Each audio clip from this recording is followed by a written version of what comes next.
How to budget on a R10,000 monthly salary in South Africa.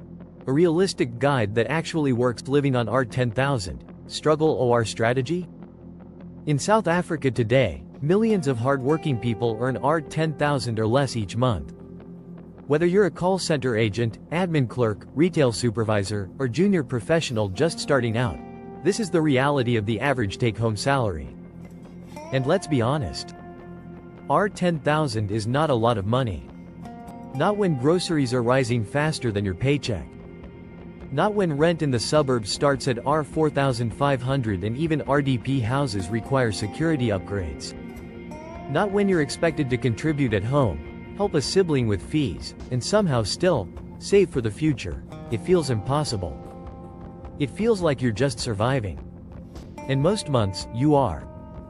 But what if I told you that R10,000 can work, not by magic, not by toxic positivity, but by strategy, discipline, and smart decisions? This isn't one of those "don't buy coffee" videos. This is about building a realistic, sustainable life on a low to average income in South Africa. One where your money works for you, not against you. One where you stop living from debit order to debit order. And one where you reclaim control, no matter what's happening in the economy. Welcome to Rand Sense, where we break down money for South Africans, without the fluff, without the guilt, and without the judgment. Let's get into it. Why this video matters. Budgeting on R10,000 a month is more than just maths. It's about survival and dignity, providing for your family, avoiding debt traps, building generational stability, and yes, even preparing for emergencies and future wealth. But no one teaches us how to budget in high school. Banks are more eager to give you a credit card than a lesson on money management. And most financial content online is made for Americans earning $60,000 a year, not South Africans living on R10K. So, this is the real deal. By the end of this video, you'll know exactly how to split your R10,000, what to prioritize, where to cut, without suffering, how to grow your money, and most importantly, how to change your relationship with money for good. Money and mindset. Are you broke, or just unplanned? Before we get into the numbers, let's talk mindset. If you're earning R10,000 a month and constantly feel broke, chances are, you don't have a system. You're trying to copy other people's lifestyles. And you're not budgeting intentionally. You see, the problem with money is not just that we don't have enough. It's that we don't use what we have with purpose. A person earning R30,000 with no plan can be just as broke as someone earning R10,000. Because money without direction disappears. So budgeting is not punishment. It's not about being cheap. It's not even about sacrifice. It's about telling your money where to go instead of wondering where it went. And on R10,000? That matters more than ever. What R10,000 really means in SAW, let's quickly break it down. R10,000 a month is R2,500 a week, before deductions. After tax, UIF, and possibly medical aid or pension contributions, you're looking at around R8,500 to R9,000 take home, depending on your setup. That means your actual budget has to be based on what lands in your bank account, not your gross salary. This is key. So from now on, when we say R10,000, we're talking about your net income, your take-home pay, not the number on your payslip. Now that we're clear, let's dig into what you should be doing with that R10,000 to survive, thrive, and slowly build something real.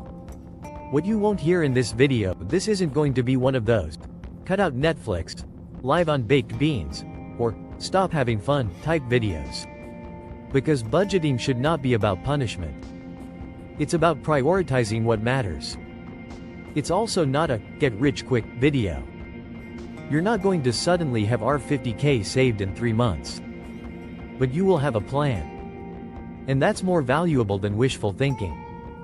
This video is especially for young professionals trying to get stable, people supporting families on one income, side hustlers who are tired of inconsistency, parents raising kids on a tight budget, anyone earning R10,000 or less and wondering, where TF is my money going?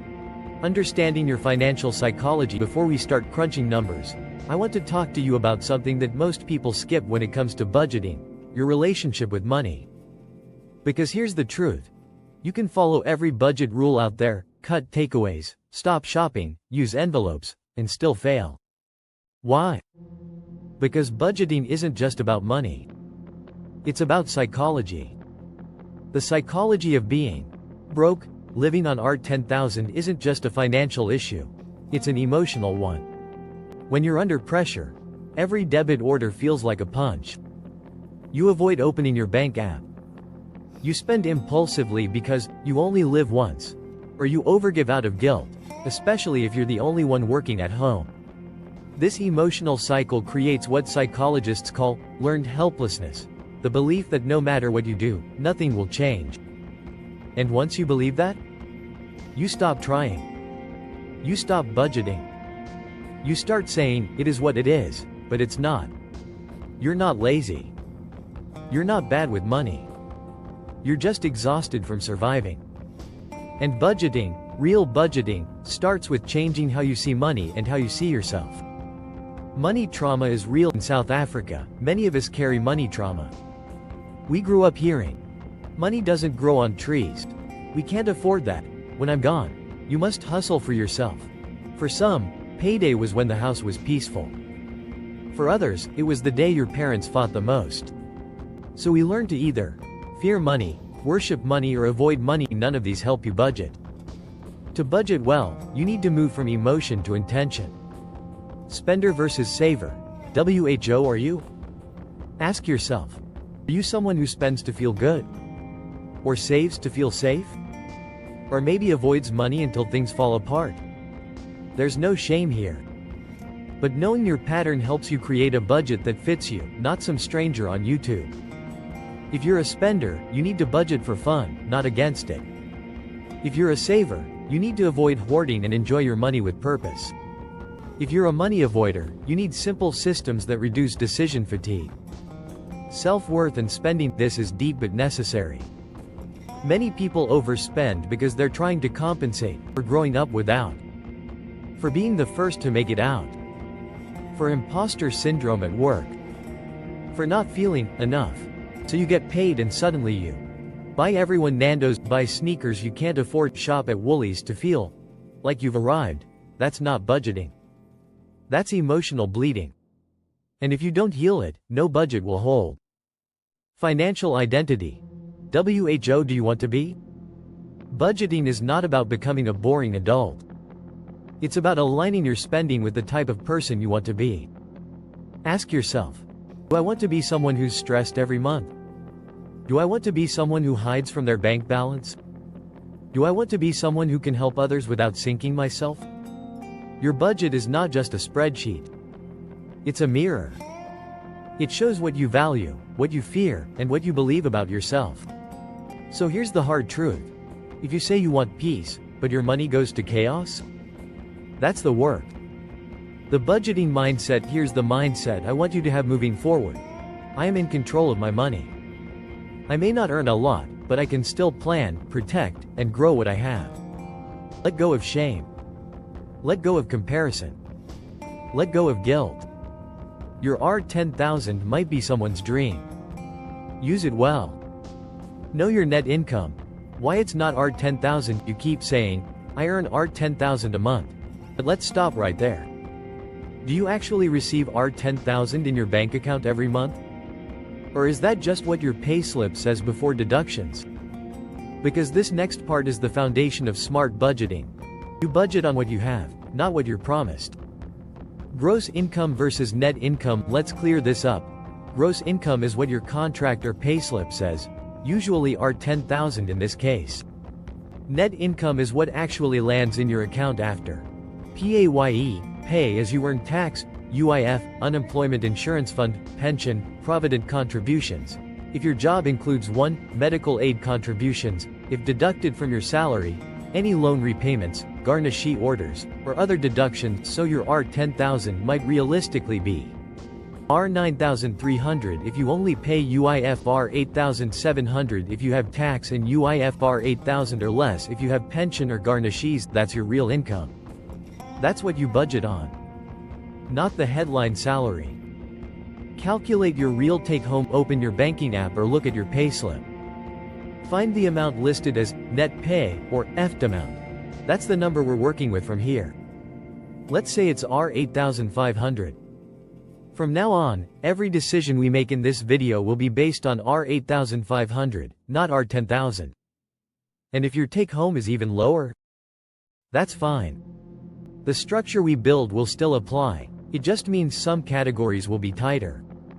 Why this step matters: so many people think they're budgeting on R10K but forget that R1000 to R2000 never even reaches them. That leads to overestimating how much you have, overspending in week 1 and running dry by week 3. You cannot afford to budget from your gross salary.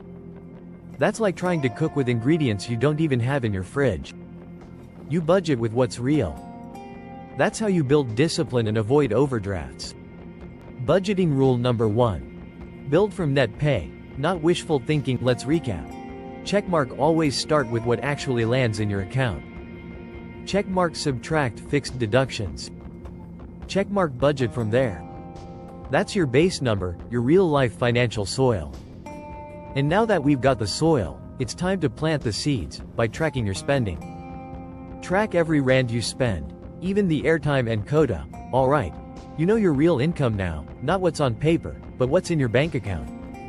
Now comes the most revealing, humbling, and powerful step in the entire budgeting process. Right finger track every rand you spend. Yes, every single one. Even the R25 kota at lunch, the R12 airtime top-up, the R9 you send to your little cousin for just bread and Polony, the R80 Uber ride when you missed the taxi. Because here's the cold truth: you can't manage what you don't measure. What spending really looks like: most people think their money just disappears, but it doesn't disappear. It flows into small, regular leaks. Let's be honest. Think about your last month. How much did you spend on takeaways? How many data bundles did you buy? How many last-minute pick-and pay runs drained your budget? It's not always the R1000 big buys. It's the R30 here, R70 there that silently robs your future. Tools to track your spending: you don't need fancy software to track your spending. Here are simple, free methods that work in South Africa. Spiral Notepad 1. Pen and paper: grab a cheap notebook. Write down every single transaction for 30 days. Date, amount, where, what, that's all you need. Bar graph 2. Google Sheets or Excel: create simple columns. Date, description, amount, category, tally totals at the end of each week. Cell phone 3. Free apps: South Africa friendly, 24/7, by Old Mutual, links to bank accounts. Auto-categorizes spending. Money Manager. Manual entry with easy charts. YNAB. You need a budget? Great, but paid. Try the free trial if you're curious what to track. Track these core categories: food, groceries, takeout, snacks, lunch runs, transport, petrol, taxi fare, Uber, Bolt, airtime, data. Yes, all of it. R10 top-ups too. Debt, loans, formal and informal, subscriptions, Netflix, Spotify, gym, funeral plans, giving, church, family, community support, personal care, haircuts, nails, sanitary items. Miscellaneous, things you didn't plan for. After 30 days, you'll be shocked, not at how little you earn, but how unconscious your spending is. Why this step changes everything: this is where budgeting becomes personal. It's no longer, I'm broke, it's, I spend R1200 on takeout but only R300 on groceries.